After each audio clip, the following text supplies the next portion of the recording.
Welcome to my video. हम आ चुके हैं कामा श्री बाके बालाजी महाराज कामा में है ये स्थल। यहाँ पर जो है पब्लिक थोड़ी कम है, तो अब हम आ चुके हैं इस मंदिर में। एंट्री हो चुकी है हमारी और कुछ इस तरीके का स्वरूप देखने को मिल जाएगा। इसमें दादी माँ गुरुदेव जी की समाधि है, समाधि स्थल है ये।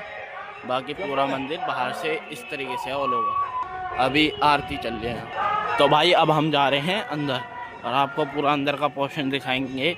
बड़ा सच्चा दरबार है। कृपया जूते चप्पल यहाँ बाहर ही उतारें, यहाँ पर लिख रहा है। तो भाई यहाँ भंडारे की तैयारी चल रही है, सारा यहाँ पे इमरती वगैरह मर रही हैं और ये पूरा ऑल ओवर मंदिर है। आप और आरती चल रही है, आप देख सकते हो।